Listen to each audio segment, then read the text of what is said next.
बिस्मिल्लाहिर्रहमानिर्रहीम अस्सलाम वालेकुम। I am Ali Ahmed. Today we will discuss about the detection of the virus growth. क्या हम वायरस को हम ग्रो करवा लिया है? हमने लास्ट टाइम हमने जो लेक्चर्स हम देखे थे उसमें हमने डिस्कस किया था कि हम वायरस को किस तरह ग्रो करवा सकते हैं। There are the different methods. हम वायरस को इनोकुलेट कर देते थे एनिमल्स में या एम्ब्रियोनेटेड एग के अंदर, या क्या करते थे सेल कल्चर के अंदर, टिश्यू कल्चर के मेथड के थ्रू हम क्या करते थे, वायरस को कल्टीवेट करवा लेते थे। अब हमने वायरस को कल्टीवेट करवा लिया, ग्रो करवा लिया, अब हमने उसको डिटेक्ट करना है कि अब वायरस की ग्रोथ हो गई है या नहीं। तो इससे पहले आप एक दो कॉन्सेप्ट पहले समझें कि देखिए, अगर हम वायरस को किसी भी मेथड के थ्रू अगर हम कल्टीवेट करवाएँगे, तो वहाँ पर हमें 2 तरह के इफ़ेक्ट शो होंगे। या तो होगा साइटोसाइडल, या एक और होगा नॉन साइटोसाइडल। ये 2 तरह के ना इफ़ेक्ट हमें शो होंगे। अब साइटोसाइडल इफ़ेक्ट क्या होता है कि वायरस को अगर हमने चाहे एनिमल के अंदर इनोकुलेट करवा दिया, चाहे एम्ब्रियोनेटेड एग के अंदर इनोकुलेट करवा दिया, या हमने उसको इनोकुलेट करवा दिया टिश्यू कल्चर के अंदर, ठीक है? जिस तरह मर्ज़ी कर लें। अगर तो वहाँ पर साइडल इफ़ेक्ट है, साइडल मीन वहाँ पर सेल की डेथ हो रही है, ठीक है? वहाँ पर एम्ब्रियो की डेथ हो रही है या उस एनिमल की डेथ हो रही है। This effect of virus is called the cytocidal effect, ठीक है? और उससे तो हम ईज़िली आइडेंटिफ़ाई कर सकते हैं कि यहाँ पर वायरस ग्रो कर रहा है, यहाँ पर वायरस की कल्टीवेशन हो रही है। कहाँ पर इफ़ेक्ट शो नहीं होता? नॉन साइटोसाइडल में। मीन हमने वायरस को ग्रो करवा दिया, लेकिन वहाँ पर किसी सेल की या एम्ब्रियो की या किसी भी चीज़ की वहाँ पर उसकी डेथ नहीं हो रही। This is called the non cytocidal effect. इन नॉन साइटोसाइडल इफेक्ट की वजह से हम वायरस की कल्टीवेशन को हम डिटेक्ट नहीं कर पाते। तो there are the different techniques by which we can detect कि वायरस ग्रो कर रहा है, और किसके लिए हम कर रहे हैं? Non cytocidal effect of the virus, ठीक है? तो वायरस वहाँ पर ग्रो तो कर रहा है, लेकिन वहाँ पर उस चीज़ की डेथ कॉज नहीं करवा रहा। तो there are different method by which we can detect कि वायरस की ग्रो हो रही है या नहीं हो रही, ठीक है? तो उसमें हमारे पास सबसे पहला आ जाता है साइटोपैथिक इफेक्ट। अब साइटोपैथिक इफेक्ट क्या होता है कि वायरस किसी भी सेल के अंदर, अगर हम उसके किसी सेल कल्चर के अंदर हम उसे इनोकुलेट करवा देंगे, उसके अंदर मॉर्फोलॉजिकल चेंजिंग्स लेके आएगा। मॉर्फोलॉजिकल चेंजिंग्स क्या? उसकी शेप चेंज कर देगा, यानी कि सेल था उसको श्रिंक कर देगा, या सेल को बहुत ज़्यादा इनलार्ज कर देगा, या सेल के मेम्ब्रेन के ऊपर लियंस या पोक्स बनने लग जाएंगे, जैसा कि हमने एम्ब्रियोनेटेड एग के अंदर देखा। तो वायरस क्या कर देगा? उस सेल के अंदर मॉर्फोलॉजिकल चेंजेस लेगा। These changes are called the cytopathic effect, ठीक है? इन चेंजेस को हम क्या बोलते हैं? साइटोपैथिक इफेक्ट बोलते हैं। और जिन वायरस की वजह से ये साइटोपैथिक इफेक्ट होता है, उनको हम क्या बोलते हैं? साइटोपैथोजेनिक वायरसेस बोलते हैं। तो इसके बेस पे भी हम वायरस को क्लासिफाई करते हैं। एक ऐसे वायरसेस होते हैं जो कि साइटोपैथिक वायरसेस होते हैं, और दूसरे होते हैं जो नॉन साइटोपैथिक वायरसेस होते हैं। साइटोपैथिक वायरस कौन से हो गए? वो वायरस जिसको हम किसी सेल कल्चर के अंदर इनोकुलेट करवाएंगे, और इनोकुलेट करवाने से उस सेल की मॉर्फोलॉजिकल चेंजिंग्स आ जाए, उसको हम क्या बोलेंगे? Cytopathic viruses. और जो नहीं मॉर्फोलॉजिकल चेंजिंग्स लेके आएंगे, उनको क्या बोलेंगे हम? Non cytopathic viruses. अब वो मॉर्फोलॉजिकल जो चेंजिंग्स होंगी, उनको हम किस तरह एग्जामिन करेंगे? उनको माइक्रोस्कोप की हेल्प से करेंगे, ठीक है? तो ये मॉर्फोलॉजिकल चेंजिंग्स, ये कैरेक्टरिस्टिक्स हमें वायरस को प्रिजम्पटिव यानी कि प्रिज्यूम करने में हेल्प करती है, उसकी आइडेंटिफाई करने में पहले ही हेल्प कर देती है, before the isolation of the virus, ठीक है? वो अब उसके एग्जांपल देखते हैं। लाइक हमारे पास इंट्रो वायरस है। वो क्या करता है कि रैपिड साइटोपैथिक इफेक्ट शो करता है। एसपीई का मतलब होता है रैपिड साइटोपैथिक इफेक्ट, ठीक है? तो वो सबसे पहले शो करेगा। क्या होगा कि वहाँ पर सेल की क्रीनेशन होगी। सेल की क्रीनेशन से क्या मुराद है कि हमने इंट्रो वायरस को जैसे सेल कल्चर के अंदर इनोकुलेट करवाया, सेल श्रिंक कर जाएगा, ठीक है? उसकी श्रिंकी से हम क्या कर लेंगे? हम पता लगा लेंगे कि यहाँ पर इंट्रो वायरस क्या कर रहा है? कल्टीवेट कर रहा है। इसी तरह मीजल वायरस जो है वो सिंकेशियम फॉर्मेशन करेगा। सिंकेशियम फॉर्मेशन क्या है कि एक लार्ज सेल बन जाएगा मल्टी न्यूक्लिएटेड, ठीक है? मतलब क्या हम मीजल्स को सेल कल्चर के अंदर हम इनोकुलेट करेंगे, तो वहाँ पर एक लार्ज सेल बनेगा जो कि मल्टी न्यूक्लिएटेड होगा, उसको हम सिंकेशिया भी बोलते हैं। तो सिंकेशिया की फॉर्मेशन से भी हम क्या कर सकते हैं? वायरस को डिटेक्ट कर सकते हैं। लास्ट फिर हमारे पास आ जाता है हर्पस वायरस। हर्पस वायरस में के केस में क्या होता है कि फोकल डिजनरेशन होती है। अब फोकल डिजनरेशन से क्या मुराद है? लीजन्स की डेवलपमेंट होती है, या स्पेसिफिक एरिया जो होता है ना वो डिसफंक्शन हो जाता है। और एडिनो वायरस के केस में क्या होता है? ग्रेव्स, जिस तरह ग्रेव्स का गुच्छा होता है, अंगूरों का गुच्छा, इस तरह सेल का एक ग्रेनुलर स्ट्रक्चर बन जाता है, ठीक है? जैसे ही हम उसको इनोकुलेट करवाएंगे। तो ये था साइटोपैथिक इफेक्ट, जिसकी मदद से हम क्या कर सकते हैं? वायरस को डिटेक्ट कर सकते हैं। सिंपल सा है कि इसमें क्या होगी? जैसे हम वायरस को इनोकुलेट करवाएंगे, उसके अंदर मॉर्फोलॉजिकल चेंजिंग्स आएंगी। अब उसके एग्जांपल में क्या, एंटीरो वायरस को जैसे करवाएंगे तो वहाँ पर क्रीनेशन ऑफ द सेल बनेगा, सेल की जो शीट है वो डिजनरेट हो जाएगी। मीजल्स के केस में क्या होगा कि वहाँ पर सिंकेशिया की फॉर्मेशन होगी, multinucleated in large cell बनेगा। हर्पस वायरस के केस में क्या होगी? फोकल डिजनरेशन होगी, यानी कि लियंस की डेवलपमेंट होगी, या कोई स्पेसिफिक एरिया क्या हो जाएगा? डिसफंक्शन हो जाएगा। और एडिनो वायरस के केस में क्या होगा कि हमारे पास सेलुलर ग्रोथ इस तरह होगी कि वहाँ पर इस तरह सेल शो होंगे जिस तरह के ग्रेप्स का क्लम्प्स होता है, उसका गुच्छा जो होता है, इस तरह में शो होगा। नेक्स्ट हमारे पास है हीम एड्सॉर्प्शन मेथड। अब हीम एड्सॉर्प्शन मेथड ये क्या होता है? मैंने आपको बताया था कि कुछ लास्ट लेक्चर में कि कुछ वायरसेस ऐसे होते हैं लाइक इन्फ्लुएंजा वायरस या पैरा इन्फ्लुएंजा वायरस या मम्प्स वायरस भी इसी के एग्जांपल में आता है, जिनकी सरफेस के ऊपर एक प्रोटीन पाई जाती है जो कि ग्लाइकोप्रोटीन इन नेचर होती है और उस प्रोटीन का क्या नाम होता था? हीमाग्लूटिनिन, ठीक है? वो हीमाग्लूटिनिन किसके साथ इंटरैक्ट करती थी? आरबीसीज़ के साथ, और जैसे ही आरबीसीज़ के साथ वो इंटरैक्ट करती थी, तो उनको वहाँ पर आरबीसीज़ की क्या करवा देती थी? क्लंपिंग करवा देती थी, ठीक है? तो इस पर भी हम इसकी बेस पर भी हम क्या कर सकते हैं? वायरस को क्या कर सकते हैं? आइडेंटिफ़ाई कर सकते हैं, यानी कि डिटेक्ट कर सकते हैं कि यहाँ पर इन्फ्लुएंजा वायरस क्या कर रहा है? कल्टिवेट कर रहा है। अब इसमें ना हम थोड़ी-सी चेंजिंग्स हैं जो कि हीम एडसॉर्प्शन मेथड में एडसॉर्ब हो रहा है। एक चीज़ होती है अब्ज़ॉर्ब, किसी भी बॉडी के अंदर पेनिट्रेट कर देना, और एडसॉर्ब का मतलब होता है बॉडी के अंदर पेनिट्रेट ना करना बल्कि उसकी सरफेस पे रह जाना, होल्ड हो जाना वहाँ पर, ठीक है? तो हम क्या करते हैं कि हम ऐसे सेल कल्चर के अंदर वायरस को ना, ये देखिए हमारे पास हमने एक सेल कल्चर लेंगे, ठीक है? जहाँ पर कि सेल का हमने कल्चर बनाया, यानी कि सेल को हमने वहाँ पर ग्रो करवाया, तो वहाँ पर हम हीमाग्लूटिनिन वायरस को भी ऐड कर दिया, ठीक है? और उसमें हम ना आरबीसीज़ डाल देंगे, लेकिन जहाँ पर अब आरबीसीज़ कौन से डालेंगे, किसके आरबीसीज़ डालेंगे? गुइनिया पिग्स के। अब गुइनिया पिग्स के ही क्यों हम वायरसेस डाल रहे हैं? उनके ही आरबीसीज़ हम क्यों ऐड कर रहे हैं या एरिथ्रोसाइट्स उनके ऐड कर रहे हैं? बिकॉज़ उनके अंदर एबिलिटी होती है एडसॉर्प्शन की। किसकी एबिलिटी होती है? एडसॉर्प्शन की। तो जैसे ही हीमाग्लूटिनिन वायरस को हम उसके अंदर सेल कल्चर के अंदर ऐड करेंगे, तो गुइनिया पिग्स के जो आरबीसीज़ होंगे, जो एरिथ्रोसाइट्स होंगे, उन पर वो हीमाग्लूटिनिन वायरस क्या हो जाएगा? एब्ज़ॉर्ब हो जाएगा, और उसकी मदद से हम क्या कर सकते हैं? उसको वायरस को डिटेक्ट कर सकते हैं, ठीक है? अगर वो वायरस वहाँ पर उसकी ग्रो हो रही होगी ना, दूसरे हीमाग्लूटिनिन वायरस को हमने इनोकुलेट करवा दिया, ठीक है? अब हम चाहते हैं कि उसकी देखना चाहते हैं कि कल्टीवेशन हो रही है कि नहीं।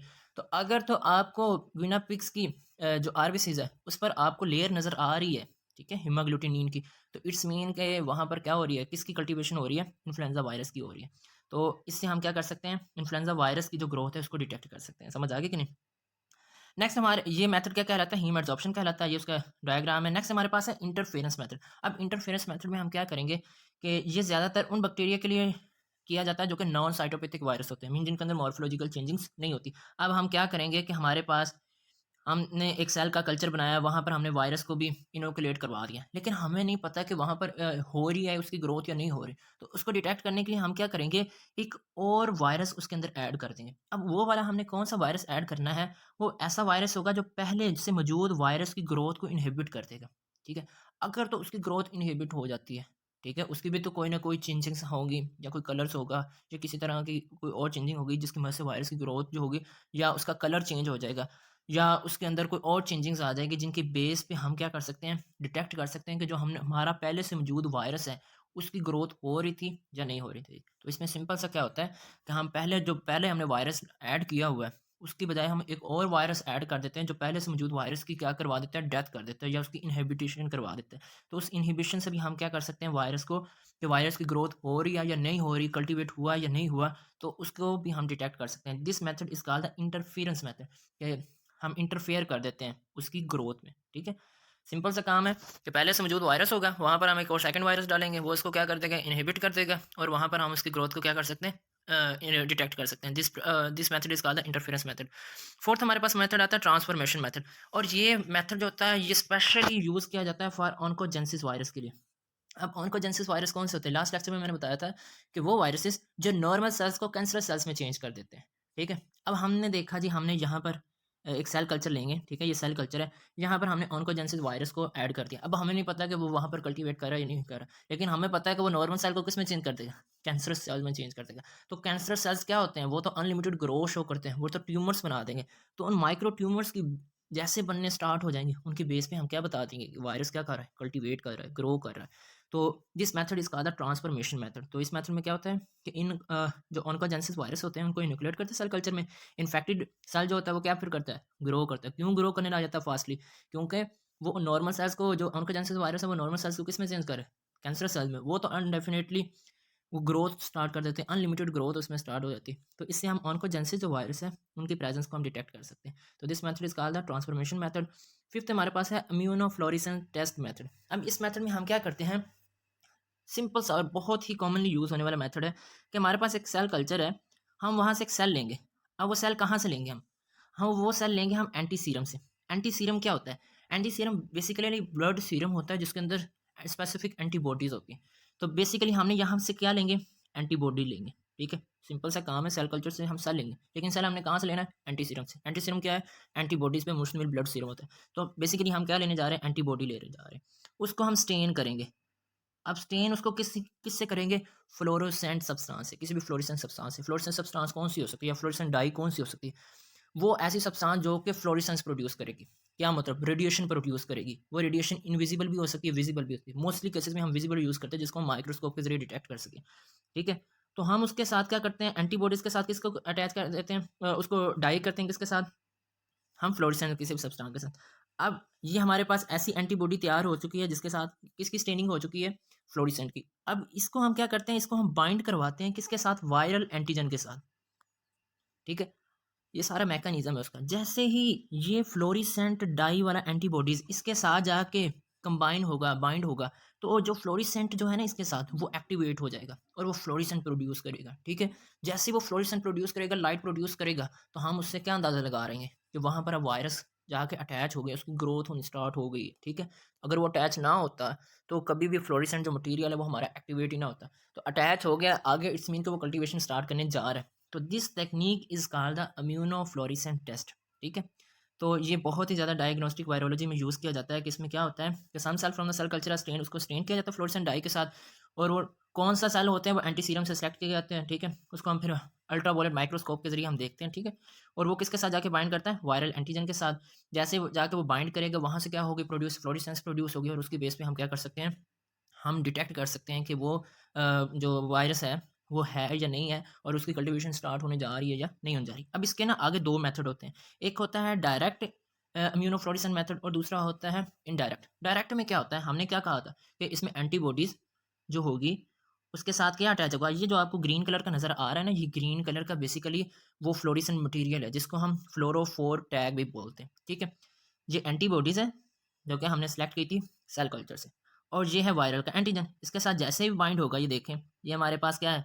ये हमारे पास वायरल एंटीजन है, और इसके साथ कंबाइन किसने किया है? ये ऊपर से जो हमें स्टिक्स टाइप नज़र आ रही हैं, ये क्या है? ये बेसिकली एंटीबॉडीज़ है। और ये जो हमें ग्रीन कलर का नज़र आ रहा है, ये ग्रीन कलर का क्या है? ये तो वो फ्लोरेसेंट मटीरियल है। तो जैसे ही वो इसके साथ जाके बाइंड कर जाएगी एंटीबॉडी वायरल एंटीजन के साथ, तो वो जो फ्लोरेसेंट मटीरियल वो क्या हो जाएगा? एक्टिवेट हो जाएगा, और वो क्या प्रोड्यूस करेगा? फ्लोरेसेंस। और हम क्या पता लगा लेंगे कि यहाँ पर क्या हो गया है?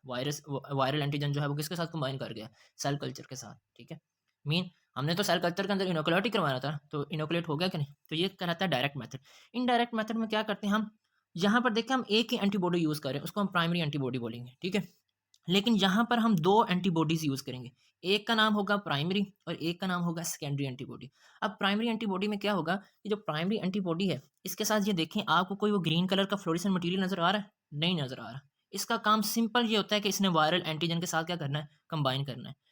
ये वाला जो दूसरा एंटीबॉडी है ना, ये इसके साथ आके मिलेगा, ठीक है? किसके साथ? प्राइमरी एंटीबॉडी के साथ। इसको हम सेकेंडरी एंटीबॉडी बोलेंगे, इसको हम कौन सी बोलेंगे? Primary antibody.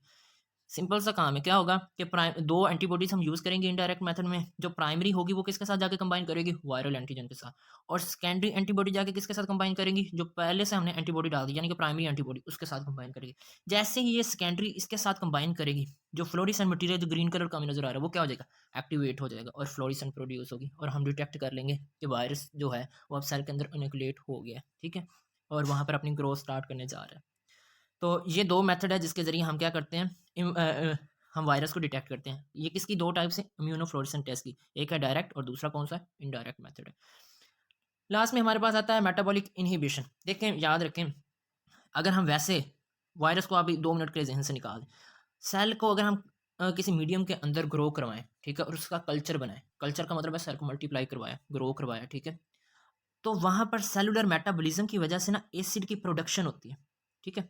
अब हम एसिड को तो हम कई मेथड के थ्रू, हमारे पास कई मेथड है, फिजिकल भी है, केमिकल मेथड, जिसके ज़रिए हम क्या कर सकते हैं? डिटेक्ट कर सकते हैं, हमें पता लग जाता है कि वायरस यहाँ पे आपकी प्रोडक्शन हो रही है, ठीक है? ये नॉर्मली हम एक सेल कल्चर की बात करें। लेकिन जैसे हैं ही हम उसके अंदर क्या करेंगे? वायरस को इनोकुलेट करवाएँगे, इंट्रोड्यूस करवाएँगे।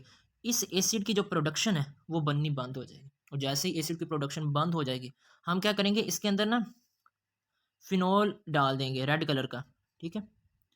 वो फिनोल जो है, वो इंडिकेटर हमें बताएगा कि एसिड प्रोड्यूस हो रहा है या नहीं हो रहा। सिंपल सी गेम है, दोबारा समझें। हमने क्या करना है, सबसे पहले नॉर्मली हमारे पास जब हम सेल का कल्चर बनाते हैं, ठीक है? सेल में मेटाबॉलिज्म हो रही होती है, और सेल की मेटाबॉलिज्म से क्या प्रोड्यूस हो रहा होता है? एसिड।